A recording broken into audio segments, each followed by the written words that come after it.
Space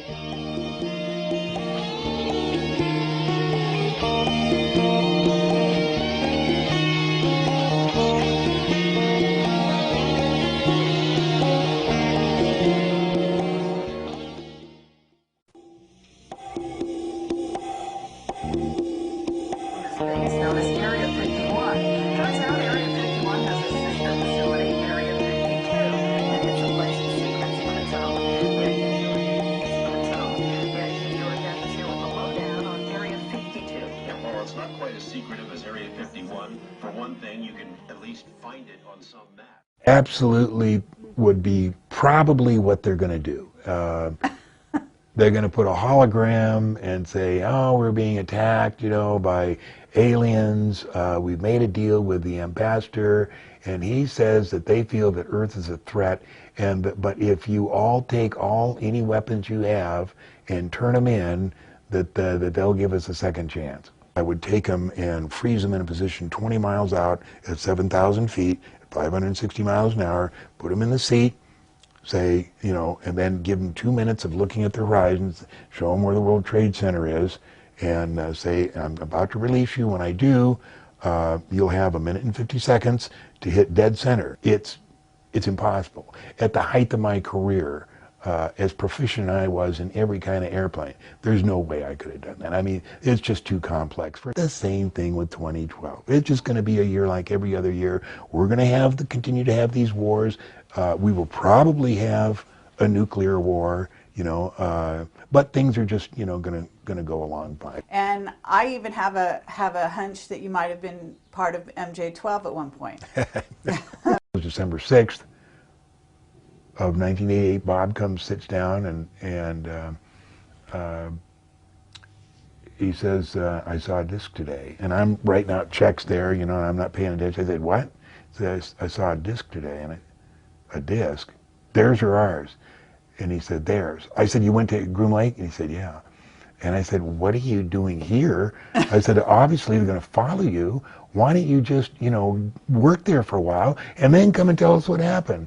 He says, because I have seen you take so much crap over the past 6 months about this. I'm telling you, it's real. I saw it. I touched it, I'm looking at him and said, what? He said, John, you will never know what it's like to see your first alien. I said, you saw one? He said, yeah. I said, it couldn't have been a doll. It couldn't have been, no, it was one. And, these days you ask him that question, he says, well, I don't know. Could have been a doll. They were doing all these weird stuff. Oh, yeah. But that night, that's exactly what he said. The way security like that works is when they give you a clearance, and when you're deep inside like that, they tell you, look, John, we've given you this clearance, and of course we expect it to keep you secret, but we know that, every once in a while you may accidentally mention something at a party, you may have had too much to drink, and you think it'd be interesting to talk about this, and we just want you to know that, we don't really care, we won't hurt you, but we will kill your wife, your children, your mom, your dad, your parakeet, your dog. Hi, I'm Carrie Cassidy, and this is Project Camelot, and we are very happy to be returning to see John Lear and do a retake and a new interview he's going to tell all, basically. Is that right, John? Yeah. You're gonna absolutely charm us and dazzle us with new information. I'm going to tell what I know up to this point, and Okay. I'm not saying it's absolute ironclad what's really going on, but it's what I think is going on. Great. But I'd first like to say I can't believe it's been 2 years since we did this. It seems like only about 6 months. But first of all, let's talk about what happened at ATS. What do you know about it? Okay, I know you've been banned. That's the extent of it, and we don't actually know why. What we know about it is that, or what we think we know, is that it's a CIA front and managed by the CIA. So if you've been banned, it might be that you're getting too hot. That's what I think. And when I first joined ATS maybe 3 years ago, I thought, you know what? This is just a collection point for what people think is going on, so that they know what the general public thinks is going on. And they have a bunch of debunkers there that are, paid to go in there, and somebody talks about something, they say, oh, no, here's what's really going on. Right. So they generally influence public thought. But then I started to throw some, interesting stuff in there, and they didn't say anything. So I thought, well, maybe it's okay. So starting about 4 months ago, I started throwing some really secret stuff in there, which I'll tell you later. And it has to do with Navy submarines. It has to do with what the space shuttles do. And then pretty soon, I'm gone. And the mechanics of exactly why I'm gone is Jeff Ritzman and David Biedney were two of the main Myers debunkers. Now, the Myers story was true. There's no doubt about it. Oh, yeah, absolutely. He took pictures, he went on rides. I don't care whether you say that, there was pictures of dinosaurs or the lady came out of Sears magazine.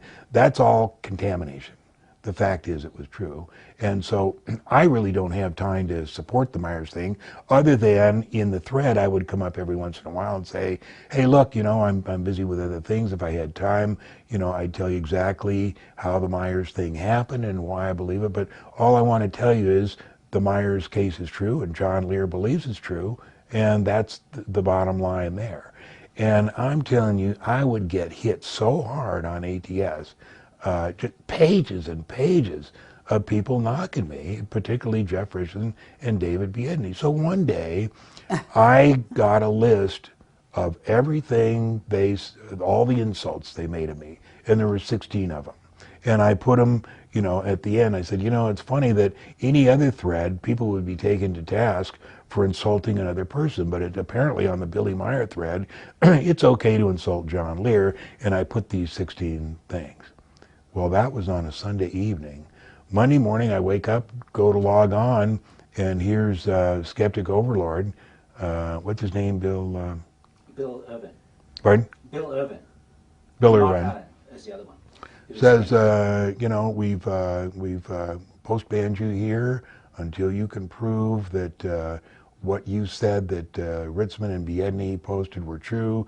We've had our best moderators, and they can't find a single quote that was true. So all we need is your help.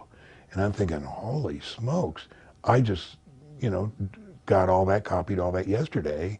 So I started to worry because it never even occurred to me to go back and check to see if it was still there. Wow. I just assumed if Bill Irvine said it wasn't there and his moderators said it wasn't there, then it wasn't there. And so what I thought was one of the moderators was in on it and it's gone. And the only hope I have of recovering it is going into the archives. So that was like about 8 in the morning. And the whole day long, here's Bill Irvine coming back every 2 hours. John, we can't find any of this. We need your help, with a few little minor digs in it. So I'm waiting for Ron Schmidt to get off work at 6 so he can show me how to go into the archives. So finally, just before I went over to Ron Schmidt's that Monday, about 5 o'clock, I said, I'm just going to take a look and be sure that it's not there. And I found every single quote still there. So I laboriously took the time to copy every one and paste it on this one piece of paper exactly where it was, send it to Bill Irvine, and he sends me back an email, says, Jeff admitted it, it's a done deal. So in other words, the moderators were kind of like in collusion with this guy, Jeff. No, it turns out that none of them were colluding. It turns out that everything was still there. But Irvine said all his guys couldn't find those quotes. But that's what I'm saying. If they couldn't find the quotes, then they suddenly found them. Then in a certain sense, it sounds like they're working with Jeff. That could be. Anyway, Bill said if we all agree to keep this between us. I said, no, I don't agree to keep that between us. I want everybody to know exactly what happened here. You say this is above top secret and we're trying to get all this information. Why should this little feud in which you've caused me an entire day of grief, and really I told Bill, I said, I've been posting here for 2 years. I spent 8 to 16 hours answering questions on ATS. And you accuse me of falsifying information? I mean, that's insane. So I wouldn't agree not to shut up, and they didn't let me on. So it sounds like they're playing games. yeah, There's so some they games had a going lot on. of people ask about John Lear, and finally on Sunday, the following Sunday, they let me on just long enough I could get in my 2 cents worth, and then I was banned forever. It was obvious that ATS has been a clearinghouse. They wanted the information that the public got to see if they could influence that. They weren't interested in having good stuff come out Right. there that the public could see. And I'm telling you, I was telling some good stuff, and I was getting away with it. Well, And let's it get was that really, good stuff on here today. it was really surprising. They And were we'll letting get me around get that. away with this stuff, and because I know what's going on, and so then it rapidly came to a halt. So now we've talked to several people at ATS, and they said nobody gets to put any more good stuff on. It's got to be backed up 100%, or they're banned and their post is deleted. I think the crowning blow was when they rolled in Jim Oberg. And Jim Oberg has been NASA's front man for 30 years. He knows everything about everything. And when we got into the debate on the neutral point, which I'll discuss later, which absolutely proves that there's 64% gravity on the moon, I got Jim Oberg. And I'll read you the exact thing he came back with. He was stuck. There was nothing more for him to say. He was done for. And that's when things started to go downhill. And I'll read you the exact thing that Jim Oberg said. So, John, what's going to be your approach at this point that you're banned? Because in a way, that was kind of a place where you could connect with the public. Are you going to join another? I post on 4 little forums, and anybody that calls and asks, I give them these forums, and it's no big deal. There's like 300 on one and 80 on another, and my bag is not reaching a lot of people. It's reaching the very few that are interested in what's going on, and that's not a threat to the government, really. I don't think. Okay, well, there are plenty of people that visit forums that don't log on. So it's good news to know that you're Yeah. actually still out there and still posting. Yeah, the stuff that we're going to talk about today is the stuff that's current on these forums. One is Open Minds, and the other is American Conspiracy. The other is Fantastic Forum, and I think there's one other. And then I have a website with Ron Schmidt that's called thelivingmoon.com, and I try and keep all the stuff that we find out on there. Okay. Livingmoon.com is an excellent website. I want to state this for the record. There are not that many websites that we at Project Camelot would be willing to recommend, but that's a good one. Okay, let me It's tell you a about very, the very origin good of the livingmoon.com was when I posted the original huge megabyte pictures of the moon on ATS. In other words, I sent them by DVD to, what's his name there? Bill? Mark? No, Mark. Mark. And he posted them. For the first week, people were saying, well, I don't see, John, I don't see what you see there, and everything. And then this guy called Zorgon started to see the stuff. And so I would lead him to it, and I didn't lead him anywhere, I didn't say, well, here it is, because you can't do that. You got to let them find it. And Zorgon started coming up with this stuff. And then he started finding more than I did, and I said, we got to meet. And I'm thinking, holy shit, this guy lives in New Jersey, and I'm going to have to get back there. It turns out he lives, a couple of miles down the street. That's great. So he comes up here, we start trading information, and he already had a website, having to do with medieval stuff. So we just made the Living Moon a part of that, and the information just started to come in. From all kinds of sources. Yeah. Sources, I have no idea how they got the stuff. Yeah. But a lot of stuff on the Russian black ships, and it just keeps pouring in. It's a good site. It's a about good site. 10% of the stuff is posted on there just because we don't have the time. We'd like to have a secretary, but both of us are broke, so we don't have, can't put it all on there. So we put the most interesting stuff on there. and Ron works down at the convention center. He's the guy that sets things up and takes things down. But he comes Fabulous. home, and every once in a while we get together, like once a week, and talk about what we're going to focus on. But that's it. Let me share this email with you, John. Okay. This is from somebody called Gary Dix, D-I-X, who used to work very closely with Simon, Mark, and Bill in the early days of ATS. And after a major disagreement, he quit. He's based in New Zealand. And he sent me a long email. And the date? A couple of years ago. Yeah. And I'll just read one of the pertinent paragraphs. As they become more negative over a topic, they begin to drive the threads using sock puppets, fake member names, as they don't want to be seen to be guiding directions in the threads as mods and admin. This is the style of mods and admin in the future, using fake accounts to allow them to freely post their ideas. You got this on record from a guy on the inside. Okay, now of course they'll deny it, but if you've got somebody whose username is Skeptic Overlord, what does that tell us? Yeah. I mean, the truth is in plain sight. ATS is a skeptical site. ATS is a debunker site. And so what the debunkers do, it's this phrase which you keep your friends close and your enemies closer. Yeah. So you're an enemy of anyone who wants the truth really out. Yeah. So they bring you in really close with the intention of controlling public opinion about you. Right. It nearly worked, but not quite. Because they made the mistake of calling John Lear a liar. And John Lear may be all kinds of things, but John Lear is not a liar. And everybody knows that, who knows anything about John Lear. Yeah. But what are the chances of, me posting those pictures on ATS, and the one guy who starts seeing the good stuff lives, 3 or 4 miles down the road? I mean, it was really great. It's freaky. But that's how synchronicity works. Absolutely. And every day I see an example of synchronicity. Well, that means you're really plugged in to what's going on here, and that you're getting some unseen help, basically. A synchronicity is just being in sync with the universe. Right. In a major way. Right. And everything is going in that direction, basically the direction of disclosure and truth.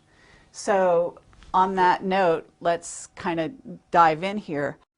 We know you've got a lot of stuff to cover today, so where would you like to go first? First, we're going to cover the Nibiru scam project, or Planet X. Okay. It is not there. It is not going to cause a problem in 2012. It's a scam. I see it working from every different direction. It's just a plot to keep us, in a state of anxiety. Everything's going to go along just as normal. The world isn't going to disintegrate. There's going to be no planet that comes and shakes everything up. Everything is going to go along just fine. Are you saying this in general about 2012? Yes. Or are you saying this also specifically about Planet X, or Nibiru, or whatever you want to call it, and 2012. 2012 is like... It's just a year. Is what? Is it just a year in your opinion? Yeah. It's just like, what did we call this, Y2K? We all got generators and food and everything was going to collapse. The same thing with 2012. It's just going to be a year like every other year. We're going to continue to have these wars.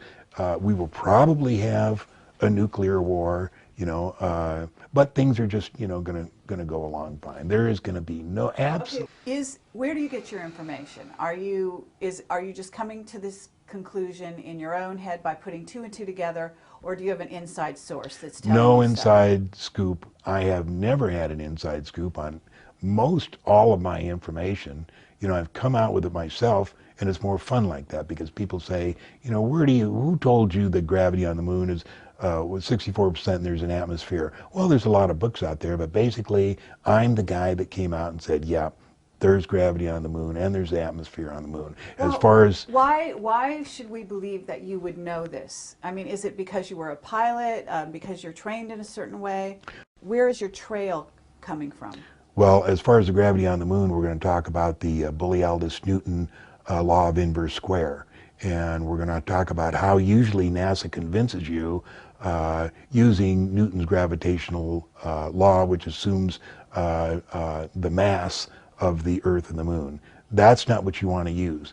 you want to use Newton-Borealis or Borealis-Newton law of inverse square because you don't have to care what the mass is. All you need to know is what the distance is and where the neutral point is. If we know where the neutral point is, the size of the planets, we can figure out what the gravity is. Now, we know what the neutral point is because, number one, Wernher von Braun told us. Number two, the crew of Apollo 17 told us. And three, and one of the other Apollo missions told us. And it's about 38,000 or 39,000 miles. And if you work out the law of inverse square, it comes out to be the moon is 64% gravity of the Earth. That's all there is to it. You don't have to assume mass. And as far as planet X and Nibiru, that's based on 65 years of listening to bullshit, about, what's coming on and, what disaster is coming next. It's just, I know that there's nothing going to be happening. It's just okay. BS. Let me ask you, just because we have several witnesses that are giving us evidence, I and know also you do. some secret I know you evidence do, in and this that's regard. why Now, we're certainly in question about this. We have not reached a conclusion ourselves. However, first of all, there's the South Pole Telescope. There's also the interest of the Vatican and the Jesuit footage that came out, with Barbado. Maybe you've seen the footage, maybe you haven't. Maybe you can give us some background on why you think that footage is not accurate or not real. And then there's also the heating of the planets. How do you account for the heating of the planets and the activity on the sun, which is going to reach a peak in 2012, as being meaningless? Are you talking about global warming? But it's not global. And David Wilcock and Richard Hoagland have gone through planet by planet and shown you how there's increased activity all the way down, and that there's actually heating up. Yeah. It's information in the public domain that every planet in the solar system is heating up. It seems to be connected with solar cycle 24. And then some people say that there's something else that's driving this. I wouldn't even pay any attention to it. Everybody gets to believe what they want. In 2012, you can look back and say John Lear on April 2nd, 2008 said it was all bullshit. And if it wasn't, I was wrong. But, I think it's a total scam. I'm sure you've rubbed shoulders with the Intel community. You know that your office is bugged. You've demonstrated that to us. There's a reason why they bug you. I mean, first of all, you're a pilot from way back. You're incredibly respected. You have a background, military slightly, and I even have a hunch that you might have been part of MJ-12 at one point. Okay, so you've known all the insiders. You knew. Tell me why it is. I mean, that you're saying you have no inside sources suddenly. I mean, Bob Lazar. Let me correct that. I had 3 inside sources. One was Jimmy Doolittle, and he's the one that told my mom that MJ-12 existed. That story is important because when I was first getting into all this in 1987, and Chandray and Moore came out with the supposed Eisenhower briefing, and it talked about Majestic 12, I needed to know, is this true? And the only person that I knew that would have known beyond a shadow of a doubt was Jimmy Doolittle. Okay, now who's Jimmy Doolittle? General Jimmy Doolittle, behind you, that's him taking off to bomb Tokyo, taking off from the Hornet, incidentally the same aircraft carrier that picked up Apollo. And that letter that you see is when I had my accidental airplane crash in Geneva, Switzerland in 1961, and nearly killed myself. He was the only one to take the time to write me a letter and say, John, we all make mistakes. I've made plenty of them, but it's important that we profit. It's only important that we profit by our mistakes. And he took the time to write that whole letter. So I have it framed with him taking off on the Hornet to bomb Tokyo.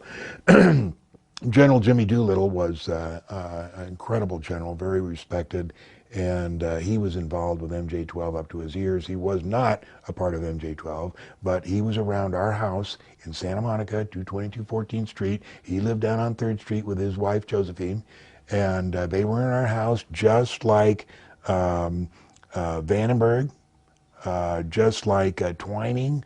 All those MJ-12 guys were around our house. But, I didn't know that at that time, and my father never said much about UFOs other than that he believed them. And I never found out any of the other stuff until like I got into this stuff, 1985, 86, and Doolittle's name kept coming up time after time after time. Now, I knew him, and there's autographed pictures all around this den of Jimmy that I've asked for, and I saw him at various, like SETP, which is Society of Experimental Test Pilots, and to say hello and everything, but I didn't really know him that well. But I knew that my mom knew him, and she was as close to Jimmy Doolittle as anybody in her life, Jimmy and Joe. Now, his wife passed away in the 80s sometime, and he was retired, lived in Carmel, California, and I knew that. And I also knew that my mom talked to him every once in a while. So I knew that the only way I would have of determining whether Majestic 12 was true was to get her to ask him.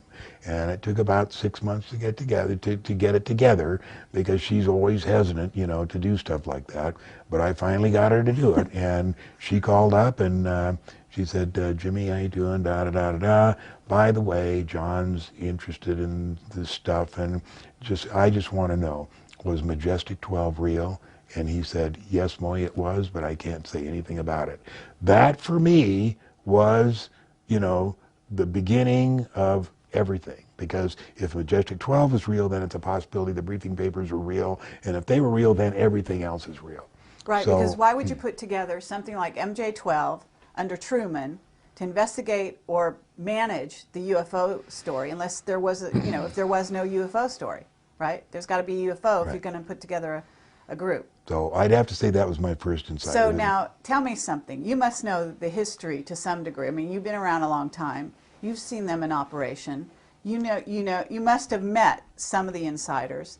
And I have to say that I think they would have recruited you. Am I wrong? No, You never got an offer? No, I just, I was a pilot. I didn't know anything, until 1984 when But you know a lot now. Yeah. Look at this office. It's incredible. Yeah. Up till 1984, my sole interest was SR-71, F-19, stealth fighter, stuff like that. As a matter of fact, you can go on the internet. John Andrews, who was vice president of testers and eventually made the sport model, right? He and I had letters going back and forth. He'd say, hey, you ought to look into this flying saucer deal. And I'd say, no, it's bullshit. I don't need to waste my time. That letter's on the internet. My interest didn't start till, in 1985, I think I used to run the reunion for all the Southeast Asia pilots that, that worked for CIA, and I'd run the reunion here in Las Vegas. It was called China Post 1. And we'd have it every 2 years. And one of these years, and I think it was 1985, a friend of mine whose name was Greg Wilson, he was a Raven. Now the Raven were the Air Force guys they'd take out of the Air Force, sheep dip them, they'd give them civilian ID, they'd come into Laos and they'd fly, the O1s, and they were the Ravens, and they'd go out on the PDJ and all around and do all kinds of amazing things. Anyway, he attended the reunion. His name was Greg Wilson. And he got talking to him, hey, where all you been? He said, well, here and there, still flying A-10s. I spent a tour at Bentwaters. And I said, Bentwaters? That was the place, supposedly in, 1980 that the flying saucer landed. He says, no, John, not supposedly, it did. I said, I didn't get to see it because I was confined to quarters, but I know the guys who did. And I said, what? I said, you're telling me this stuff is real? He said, oh, yeah. So here's a guy that I flew with in Southeast Asia, hadn't seen for years. I give him this outrageous, question about, Bentwater. He says, yeah, I was confined. I didn't see it, but I know the guys who did. So that's what piqued my interest. That's 1985, So, you've got insiders coming to you. You've got insiders that are friends. I wouldn't say he was an insider. An insider like is Bob Lazar. Right. And the only other insider, the real insider, I mean the guy, and it's been like, if you guys were here 2 years ago, that's probably been like 5 or 6 years ago. I can't remember when I met, well, I know when it was. Yeah, it's been a long time ago. It's been almost 20 years. I used to live up in Idaho. He was retired. He told friends of mine a lot more than he told me. But just before he died, he came down to Vegas and more or less said, what do you want to know? And I didn't even know what to ask. And his name is? Are you at liberty to tell us? No, because, you know, the deal, the way security like that works is when they give you a clearance and when you're deep inside like that, they tell you, look, John, we've given you this clearance, and of course we expect it to keep you secret, but we know that, you know, every once in a while you may accidentally mention something at a party, you may have had too much to drink, and you think it'd be interesting to talk about this, and we just want you to know that, you know, we don't really care, we won't hurt you, but we will kill your wife, your children, your mom, your dad, your parakeet, your dog, you know, everybody else, but you'll be okay. So that's why people don't talk, and people say, well, he's on his deathbed, why wouldn't he talk? That's why, is because they make it clear it's not him that's going to get hurt, it's every person in his family, and then starting with his best friend. Towards the end of his life, I saw him 3 times. I drove to Idaho to see him twice, and then once back here. And when I was in Idaho, he didn't tell me all that much, but he did tell me one interesting thing that never made sense until this year, when I find out, you know, the information I'm getting is just growing exponentially. Every time I get someplace, you know, then I'm led to someplace else, and it's just so much information coming in. Anyway, what he told me was that he worked on a project, a mining machine for the moon. And this thing was being built in the south somewhere. He didn't tell me where, but, you know, I'm imagining Arkansas or Alabama, someplace like that. He said, John, this thing was so big. He said that when I finished it, he said, I have a private license. I rented an airplane just to go up and fly around to see how mammoth this thing was. And I said, well, can you give me an idea? He says, acres.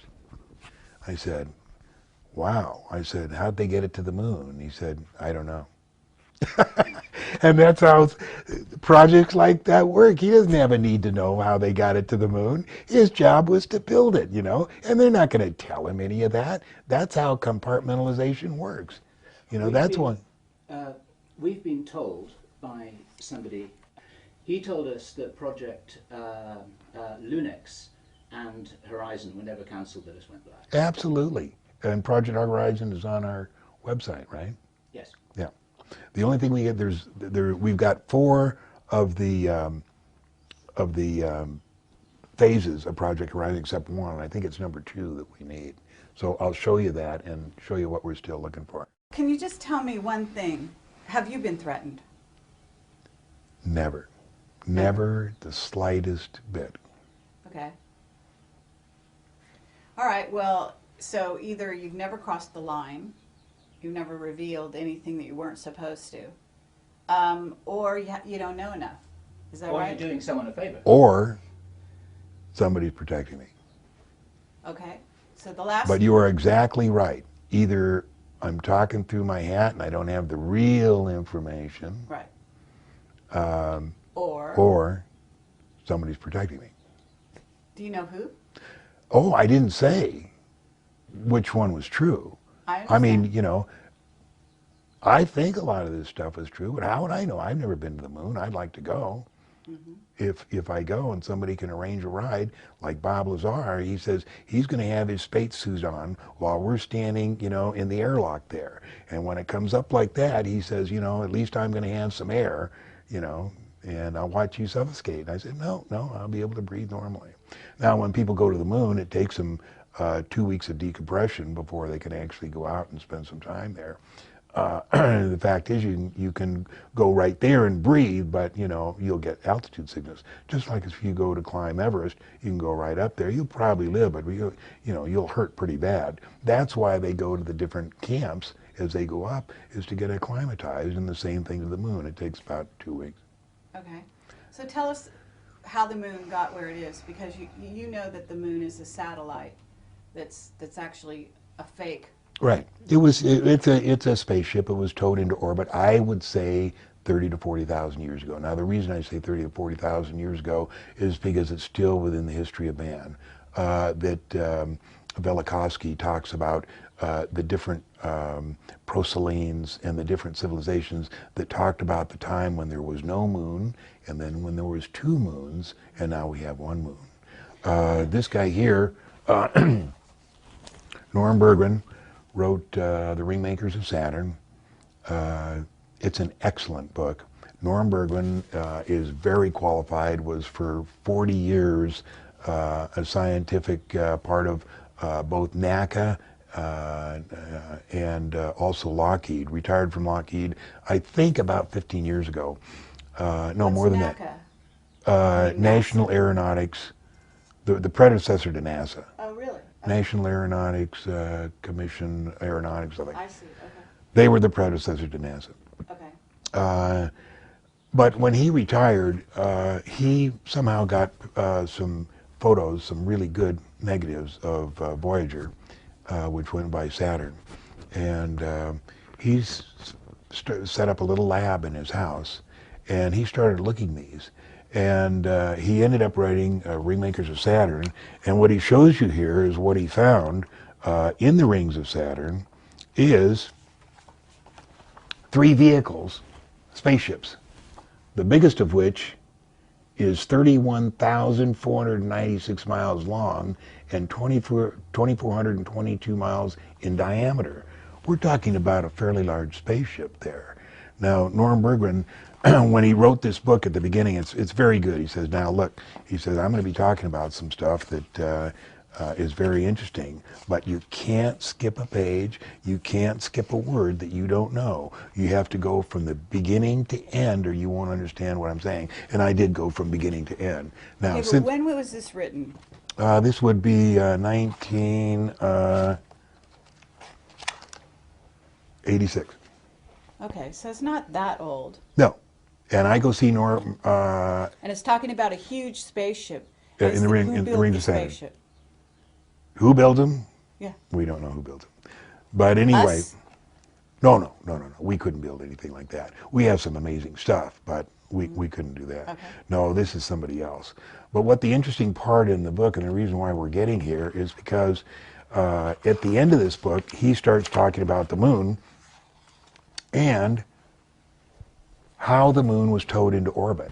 Because the people that operate that stuff in Saturn and also Iapetus towed the moon into orbit. And he goes into here and explains exactly why he believes the moon was towed into orbit and how it was and how they grabbed on to the Mare Orientale. Who are you saying towed the moon? Whoever. Into We don't place? know. We don't So know. he doesn't conjecture on who, No. on what alien race, for example. I mean, obviously it's an alien race. No. Henry Deacon, our secret source, has also substantiated that the moon was towed into orbit. But have you got an idea what alien race was responsible for that? No, absolutely not. None. What's interesting here, another interesting thing, is I see Norm every year because when I go do the UFO Expo West, which is the only one I do, he lives in Los Altos Hills. And he's writing about Iapetus. And Iapetus is probably a spaceship too. Okay. And so we got to get in touch with this guy. you better, because he's on his way out. I All saw right. him last September. He was not well. He was finishing up the book on Iapetus, but he wasn't working on it every day. Okay, was he a scientist? Yes. Okay, but who did he work for? I mean, in other words, he's Give government. me a He said second NACA. here. I understand that, but in a certain level, he's revealing secret information. No. Is it- As what? well, I'm just asking you. Wouldn't No. this be secret? No. Thermodynamicist, Douglas Aircraft, 1943-94. Aero Research Scientist, NACA Ames Laboratory, 1944-1956. Lockheed Missile and Space Company. Then I Supervisor Flight Test, 1956-68. Manager Flight Test Analysis, 1958-1962. Manager Test Plans and Direction, 1962-63. Manager Re-Entry Test Operations, 63-64. Okay, but- there's all this stuff, how qualified this guy is. Right. This Why is are the- they letting him talk? Why- Why are they letting him do this? I mean, in What's other he words, saying? There's a spaceship that's 31 miles long in the rings of So Saturn. plausible Who's gonna, deniability is- sure. Who's going to believe that? Okay. Okay. All right. Okay. So anyway, 2 years ago, at the UFO Expo West, I mean that was so interesting because number one, one of my lectures was Apollo 1 and the 4 people that were in it, and there was Grissom, White, and Chaffee, and then there was a fourth guy, and he was part of the secret astronaut corps. And the reason they had to keep it secret is because if the public were allowed to know there was a fourth guy in there, then they would not want to know who he was. And there was no possible way that NASA could ever reveal that there was another guy in there, because they would have to reveal the secret space program. And the secret space program started in 1959, and they're the ones that went to the moon in 1962. They went to Mars in 1966. Everything we know is a cover for the secret space program. Oh, yeah. Anyway, when I give a lecture, if I have 2 hours, I always give an hour and then let the public talk to me for an hour, because I'm going to learn more from them than they are going to from me. And one of Chaffee's relatives got up and said, "John, you're right. We've always known this. There was a fourth man, but we didn't know who it was." Now, I know who the name is, but I keep it to myself, because if somebody comes to me, and says, "I know who it is," I know who it is. And it's really interesting, because his son is a current shuttle astronaut. Oh, really? Yeah. So anyway, I go to see Norm 2 years ago, and in talking with him, I said, "By the way, the electromagnetic vehicle that towed the moon into orbit, where is it now?" And he said, "I think it's on the backside of the moon." So when I got hooked up with Ron Schmidt, we started collecting photos on the backside of the moon, and we found it. It's in the crater Tchaikovsky. And the story of how we did it was so interesting, and how NASA covered it up. There's, like 6 different photos of Tchaikovsky as they tried to airbrush this electromagnetic vehicle out of the picture by making it an island. But we got them. We got 2 really good photos. One was discovered by a lady who works for us in Florida, and she discovered it on a thumbnail of Tchaikovsky. And what happened is, when NASA was advertising this particular photo, they airbrushed the big one, but when they had the thumbnail, somebody looked at that and said, "Hey, I'm not going to take the time to enlarge that, take the vehicle out and put it down. Nobody will notice it anyway." But we noticed it, and it's great. And that's where we got the photo of the EMV on the far side, and Apollo 15 flew over it, and they got some movies of it, and it's just a quick shot, but it's really interesting. The secret astronaut who was killed, his son is a shuttle astronaut. Correct. Okay. And this is interesting, because it sort of shows how they bring someone into the fold who might have something to tell the world at a later date. Right. But if he's a shuttle astronaut, he's not going to talk, right? He's in the fold. Right. Same thing with Grissom's son. Oh, really? He's in the See, program. this would be an interesting investigative angle, would be, what about all the sons and daughters of the astronauts? Do they all work for the company? Yeah, it would be. Now, Gus Grissom, when the fire started, every single story you read will say that, there's like 3 words spoken. Chaffee said, "fire." Somebody said, "It's getting hot in here."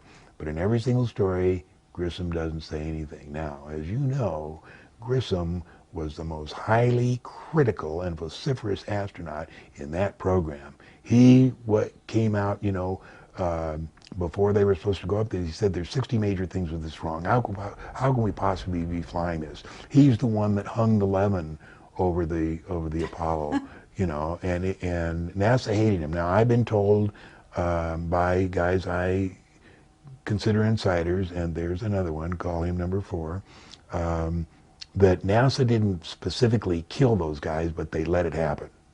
They knew it was going to happen, and they just let it happen. But why? Well, there was a number of reasons. Number 1, they needed more time. They needed to get the program back on schedule, and the only way they could do that was to have a horrendous accident, and they wanted to get rid of Grissom. And so, as you know, the New York Times, and I forget the guy, the story the next day was that he talked to NASA, and they said that the tape was gruesome of the last few minutes. And of course, we've all heard that Grissom didn't say anything. We all know what he said. he was saying, you know, you bastards, you've Oh my killed us God. all.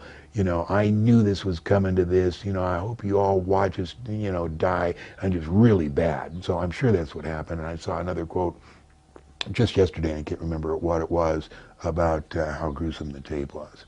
Wow. We'd like to ask you if Clark McClellan has got something to say about this as well. Yeah. We're in touch with Clark, but we haven't met him. Clark's a great guy. I've known him since 1990. We've never met, but we've always talked on the phone. You know, I've always tried to get his notes. He has his book ready. He has 3 books. He doesn't want to publish one of them. He wants to publish all 3.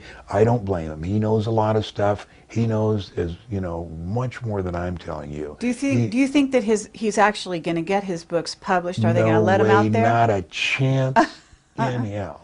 Okay. The only thing, you know, I'd like to get him, but, you know, Clark is so pissed, and I don't know what happened, but I know he is the insider of NASA. There's nobody in the position, you know, that could come out and say more than Clark. I mean, he was there from the beginning. Okay. But they've done just about everything but kill him, haven't they? He hasn't got a penny. And I don't know why they Yeah. haven't killed him. Absolutely. Anyway, one more thing I'm going to tell you about Norm, because we're going to get it into it later. I told Norm the last time, last year I went to UFO Expo, and well, I'll tell you, got some good information.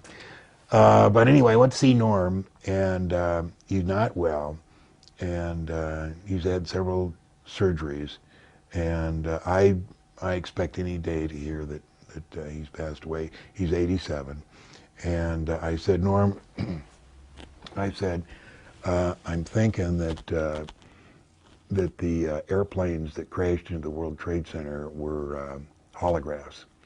And he said, John, you're probably right, and here's why. He said, just before I retired, I was driving down on the Bayshore Freeway to Sunnyvale, and he said I had a friend in the right seat of the car, and he says, like it was about 8 o'clock in the morning, maybe 8:15. He said, we're driving south, and we saw this shadow, and we looked up, and here he says it wasn't a 747, but it was a huge 4-engine airplane. It wasn't 200 feet above us.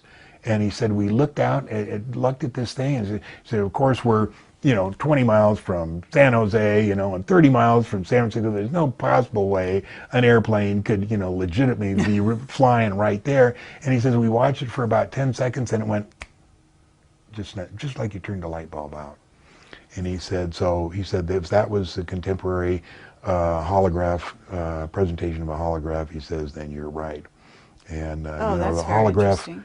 the holographic technology is so far advanced that people just wouldn't believe it. But the other day I had a lady here that was helping Marilee on a casting program. Actually, she hired Marilee. She was from New York.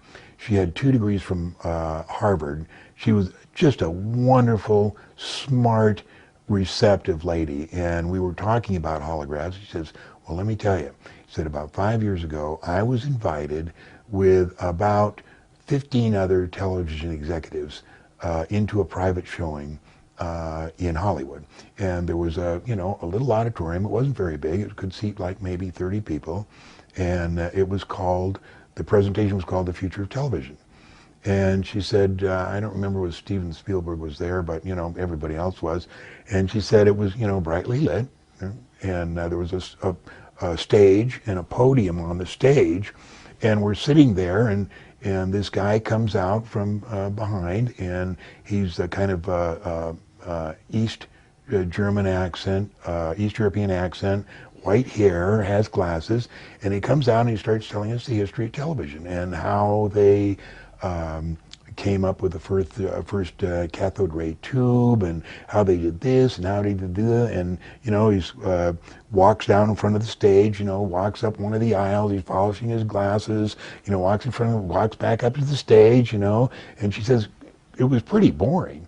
She says after about 20 minutes, he wraps it up with something, you know, and that's the history of television. You know, he puts his glasses on, and just like a light. He disappeared?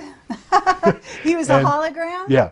And wow. you know, that was 7 years ago. So that's what television is coming to, is you won't have a screen. Right. You'll just turn it on, and it'll be happening right there. It's right there. That's great. So Well, that makes sense. the reason I because tell you the that Yellow story, Book, I mean, they had the Yellow Book, right, from what, the crash in 1947, apparently. So, and that's substantiated by Dan Birish over and over again. So that's a hologram, technology, right? so the reason I tell you that is So they because back engineered it. on ATS, when I first went there, one of the things they talked about was, there were no planes on 9/11. There Okay, was no this airplane is at this is Shanksville. really There was no dynamite airplane at stuff. Pentagon. There was no airplane at the World Trade Center.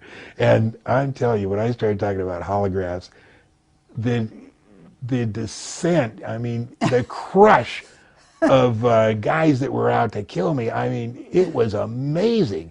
There was like 20 guys saying, "You're nuts, this is absolutely, you're doing a disservice to the 9/11, movement, to Right. find out the truth, You talk about that, nobody's going to believe. But the fact was, it was a holograph and it was CGI.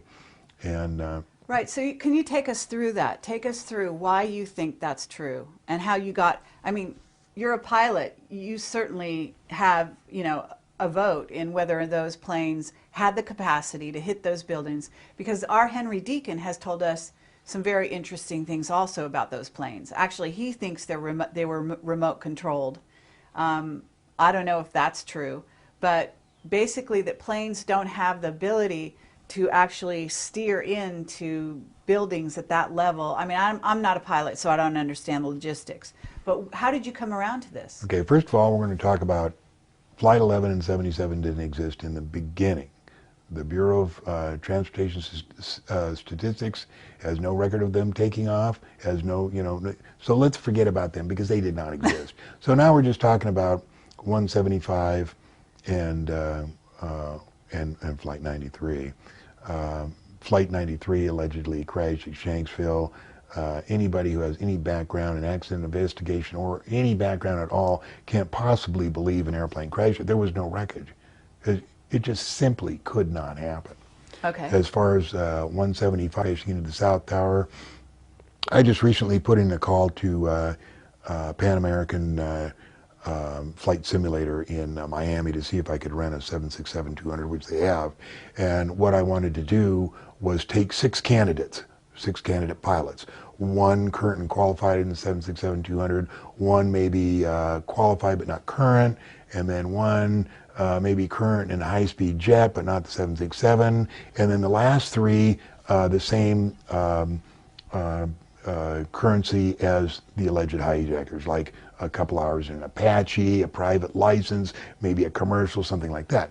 And what I would do is in the simulator, you can take them up. That New York is just like it is. I mean, the buildings are there, and I would take them and freeze them in a position 20 miles out at 7,000 feet, at 560 miles an hour, put them in the seat, say, and then give them 2 minutes of looking at the horizons, show them where the World Trade Center is, and say, I'm about to release you. When I do, you'll have 1 minute and 50 seconds to hit dead center. Now, the World Trade Center is 220 feet wide. You got to hit to the center, not left or right, right to the center, and explain how it goes. Then I would have one camera pointing at the pilot and one camera pointing at what he's looking at. All right. And then say, go. And say, okay, now show me how easy this is, because all the guys on AT, I did that in Flight Simulator, no problem, It's impossible. At the height of my career, as proficient I was in every kind of airplane, there's no way I could have done that. I mean, it's just too complex. First of all, the airplane can't fly above 560 miles an hour. It can't fly more than 360, which is its velocity max operating. Maybe could fly maybe 30, 40 miles an hour faster than that, but at VMO, the clacker comes on. The clacker is an FAA-required safety device which clacks loud, click, click, click, click, click, and it clacks at a rate and a cycle that irritates the pilot so that he can't ignore it. He has to slow down, Now, there's no possibility a hijacker, first time in the airplane, is not only going to, fly it at 390 miles, 400 miles, but do it with that clacker. Right. And descend and hit that thing center. It can't happen, I have a question here, if I may. We have a credible witness who says that the planes weren't piloted, but they were remotely controlled, like unmanned vehicles from thousands of miles away. I just And said he that. said, yes, but I'm asking John to comment on that from the point of view that this also answers the question raised by the fact that no human pilot could have hit that small target. No airplane crashed in the World Trade Center. First of all, remote controlling an airplane that size or any size is very difficult. And so I don't believe you could remote control an airplane the size of a 767-200 anyway, particularly to hit dead center of the World Trade Center. But the fact is, there was no wreckage from any airplane in the World Trade Center. And by no wreckage, I mean nothing was found of any size anywhere around. Now, there was a panel of a fuselage that you see with 5 window shades, but when each airplane, American Airlines, the North Tower, and United Airlines, and the South Tower, hit, it was 2/5 of a second while they disappeared into the airplane. So in 2/5 of a second, you're not going to have a panel about 7 feet long drift down, you know, and just be lying there in almost perfect condition, unless it was accompanied by Mohammed Atta's passport. The only other thing that was found was the engine on Murray Street, and the engine on Murray Street has been identified as either a CFM-56, CFM stands for Senecma, or the CF-6, which was a 767 engine, which was developed out of the CFM-56. But whichever one it was, the CF-6 or the CFM-56, it had to be General Electric. And unfortunately, or fortunately, United Airlines used strictly Pratt & Whitney. So that engine that you see flying off, and that engine they say is from 175, isn't from 175, because the guys whose job was to dump it off there, you know, in a smoking, smoldering thing, dumped off the wrong engine. There was a lot of things that the perps did that were suspect here. You know, the collapse of building number 7 is just absolutely ridiculous. Right. And the reason they had to do it that way is because I suspect the holographic projector that projected Flight 175 and Flight 11 somehow became disabled, because Flight 93 was the one that was supposed to crash into Building 7. And when they couldn't do it, they had to do things quickly, make it fake 93 crashing in Shanksville, and I can imagine these guys all day long, what are we going to do? Nobody's going to believe this thing just collapsed, you know, from a little fire. And about 5 o'clock, you know, they said, well, let's go ahead and do it. Maybe no one will notice. So they collapsed this 47-story building, you know, into its footprint, you know, and expect everybody to believe it. And of course they did. So. Okay, so they collapsed it into its footprint, but what did they use? I mean, don't they have scalar weaponry? I mean, you know, can't they just hit it? Yes, we do, but that particular thing was collapsed because it had controlled demolition, just like the World Trade Center. Right. The World Trade Center, what they did with controlled demolitions is the first part was to make what we call the Wile E. Coyote cutout in the face, like an airplane crashed in it, which is absolutely insanely ridiculous, but a lot of people believed it. And then the other thing is they had to use controlled demolitions to cut each girder to 30 feet so it would fit on Rudy Giuliani's trucks going out of town. The World Trade Center was collapsed by a direct energy weapon being operated from one of our space weapons platforms. And the reason we know that is because of the size of the dust that was left of the concrete. It was approximately 80 microns, and that's what a direct energy weapon collapse, when it's pointed down, that's what it uses. It's called molecular disassociation. I mean, it just disassociates the molecular structure of concrete, and that's why all that dust was there. There was just nothing left, and that's why the basement of the World Trade Center was molten for 6 weeks. Is because when it finally does hit the ground, it heats it up so much you can pour as much water as you want. It's not going to cool off for a time. So I believe that all of this was controlled by the E-4B, the doomsday airplane, the 747, that was seen flying over the White House. I think there's the one that did the holographic projection, and they also transmitted the CGI, computer graphics, to the different TV channels to show the airplanes allegedly crashing. That's why we had the accidental nose out on one of the buildings. They were the ones that sent the alleged cell phone messages, which never occurred. They did all kinds of stuff. They made probably transponder things for the different ATCs to phone. So They you're were, saying the hologram had to come out of, had to be done by a plane in the air? yeah, Really? yeah, it was done by a projector, a holographic yeah. projector. Okay, so the technology exists out there. Have you, I mean, and I understand that you talked to your friend who Norm wrote the Berggren. book, Norm, but where else have you heard about this holographic technology? Ron Blackburn, you know who he is? No. Do you know who he is? No, I don't. Ron Blackburn was with Lockheed for 30 years. He was with the stealth project up at Groom Lake for 20 years. He was the one that I first heard there was aliens at the test site. Now, when I first met him, 10, 15 years ago, he denied knowing everything. Now he's gotten a little bit more lax about what he says. I mean, he said, up at Groom Lake, there's an administration building, just for the aliens up there. Ron was at my birthday party here. So he's retired we need now. to get to this guy as well. He's retired. He's very careful about what he says. Okay. He still has retirement, but he came to my birthday party, and he told us about holographic projections. He says they contain sound, light, heat, everything. I mean, everything is there. One of the problems that people have with holographic projections, well, I saw it. It couldn't have been, they think of holographic projections like you see in Las Vegas or at a birthday party, Right. where it's a little dancing light like Where there. you can see through it. Yeah, and they so say, you know it's well, fake. I saw it, couldn't be. It's ridiculous. And then they say, well, how would they have done the sound? They would have had speakers all up and down, the street. It's too bad people, they don't really realize how far we are advanced with our technology. They were fooled. It was a scam. It was a psyop. And Okay, so who ran it? basically, I call them the nasty NASA Nazis and the military-industrial complex. And Hoagland tells us exactly who they are and how they took over. And that's who ran it. Now, in March 31st, 2007, last year, a guy named Morgan Reynolds, have you heard the name?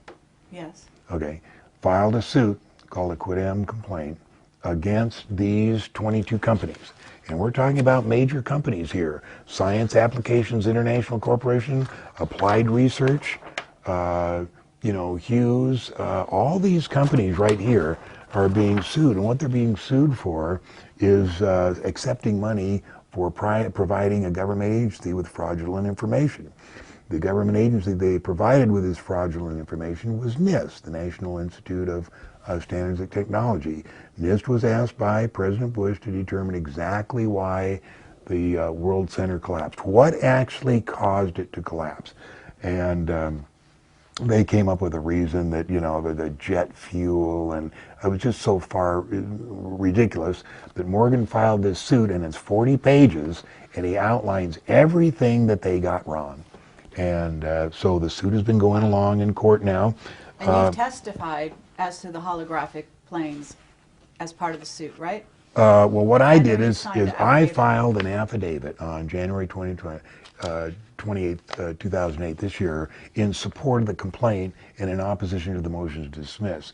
And basically what I testified is, number one, why the airplanes couldn't have traveled as fast as they did, and how they couldn't be flown as well as they were, and why there was no wreckage in there. It's And amazing I think this other book, pilots haven't come forward because this is. well, other pilots are employed. They can't afford to come forward. There's very few, people. There's a lot of. But this is our country we're talking about, They can't do it. A lot of my information was taken from aerodynamics for naval aviators, and I explain why an airplane cannot fly 500 miles at 1,000 feet. It has to do with drag, and it has to do with power, and it has to do with the fact that they use turbofans. It just cannot happen. So anyway, the governments and NIST contention that that they flew 500 miles an hour, it didn't happen. It couldn't happen. So basically, that's what I explain in my suit. Now, you say, why don't many pilots come forward? Many have. There's an organization called Pilots for Truth. .com, and I'm a member, one of the earlier members of that, and there's a lot of people that that realize that this couldn't have possibly happened. There is no an airplane like a Boeing 757 flying into the Pentagon. No, that didn't happen. So what happened at the Pentagon? At the Pentagon, a bomb went off to make that hole there, and they had a 55-gallon drum of diesel fuel that a guy lit to make all that black smoke there. And April Gallup, who I think the April Gallup story is fascinating. April Gallup was a Army. Okay, so let's go back where we were, which is We're talking about April Gallup. right, April. Okay. April Gallup was a Army specialist, and I forget what her job was, but she had a top secret clearance. She was sitting about 40 feet from the where the explosion made the hole in the front of the Pentagon, and she had her 6-month-old son right below her desk, and she thought that was odd because, you know, usually when she went to work before going through security, they had to put the little kids in daycare, but on that day, security said, no, take the kid in with you. So she had it.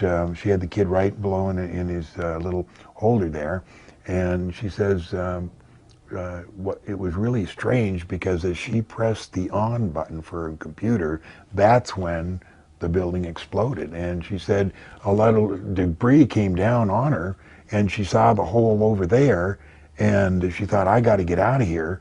So she picked up her kid, put it over his back, and went towards that opening. And she got through that opening onto the grass, which is where eventually triage was set up. But she said she saw no missile, saw no airplane, smelled no fuel. There was no, no airplane in there. And later in the hospital, she got interviewed by Army intelligence, and they asked her what she saw.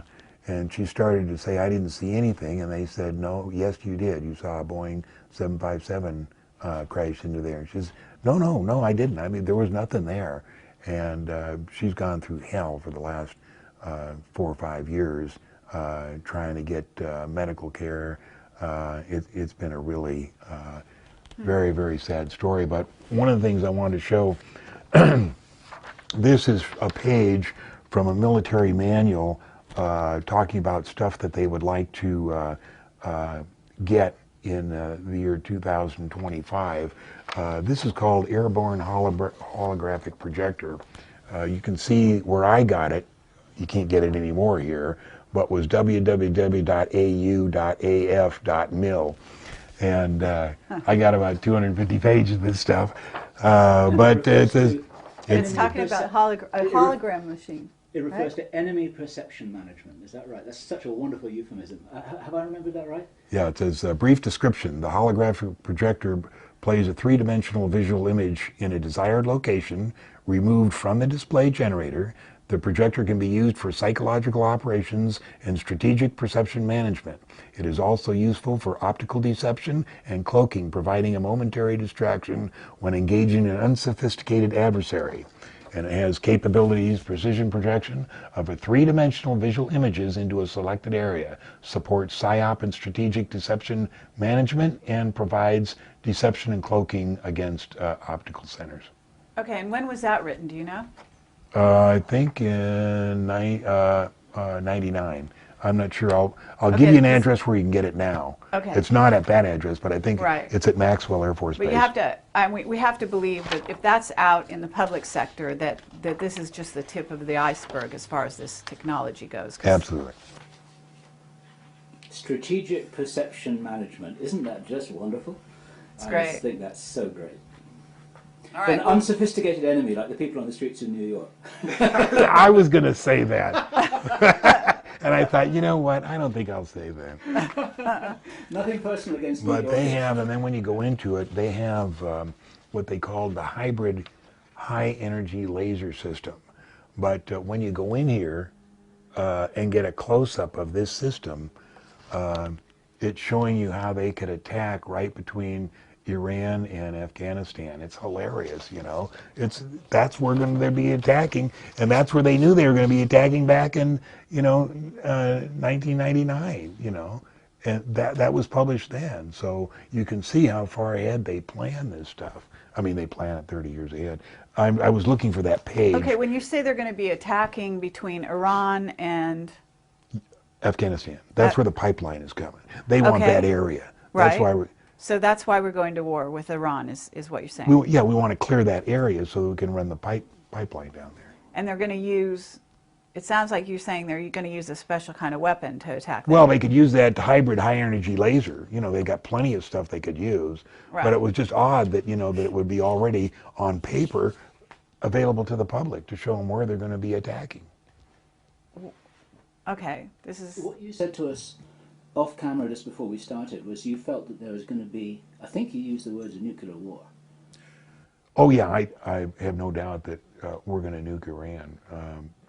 I'm sure that's in the plan, and Cheney certainly wants to do it. You know, I don't know, have any inside information, but it looks to me like one of the possible scenarios would be Bush gets assassinated in October, Cheney becomes president, and then declares martial law, and then something happens, and where we have to attack Iran. Of course, we won't attack Iran. We'll get Israel to do it, and they'll attack them with their nukes, and then we'll slap them on the wrist by saying, we're going to give you $50 billion for a rehabilitation program here so that you won't nuke anybody else. Psychological rehabilitation program.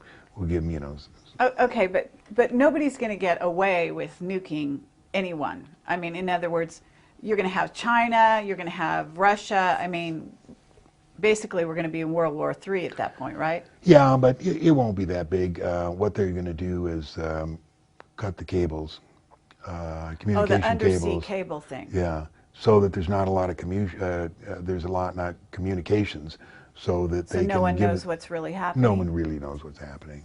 It'll be all handled on an upper level. All this is handled on an upper level. All this has been planned in communication with and in agreement with China and Russia. They all know what's going on. So it'll be, just to try out new weapons. Well, actually, this is what, again, our Henry Deacon says. He says China's in on it. There's going to be a war with China, but they already know it's planned. Of course. And like everybody was ready for the Japanese Cayuga and the Chinese satellite, and on ATS they said they'll tell us what's going on, they'll give us the real pictures, and all they did was recycle old NASA pictures, And of course China was very embarrassed. They said these are not recycled NASA pictures, but you could go right to where yes, that was an old recycled NASA picture. Now what they're doing up there orbiting the moon, if they are orbiting the moon, I don't know, but they're certainly not taking pictures, that they could use for themselves. Why not? Because they're already in on it. They already know what's there. I mean, we So mind what's them. the modus? So what's the MO behind doing all of this? I mean, why are they going to plan wars, nuclear? You're talking about nuclear wars where, millions of people are going to die. Land is going to become uninhabitable. I mean, this is crazy. Even if they want to keep a pipeline there, what's the point in making the land? I mean, they've cleaned up nuclear weapons in the past 30 years. They don't have that much radiation.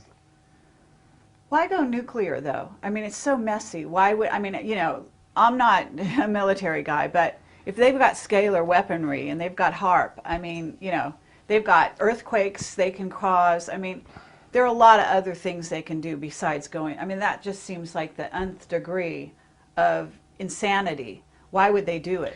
It's like asking, when I talk about Endeavour and the space shuttle being such an outmoded method of getting to the IS, and people say, well, if we have all this cool stuff that you say, like, satellites and anti-grav stuff and everything, why do they use a space shuttle? The same thing with the nuke thing.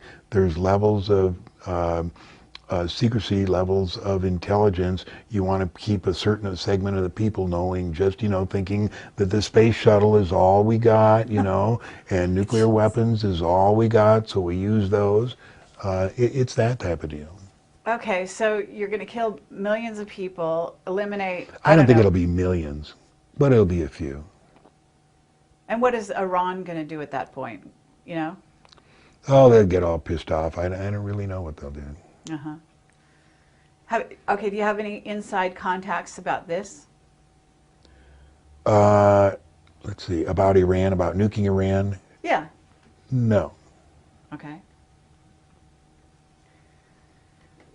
What about 2012 and a hologram of an alien invasion? Have you heard this scenario? Absolutely would be probably what they're going to do. They're going to put a hologram and say, oh, we're being attacked, by aliens.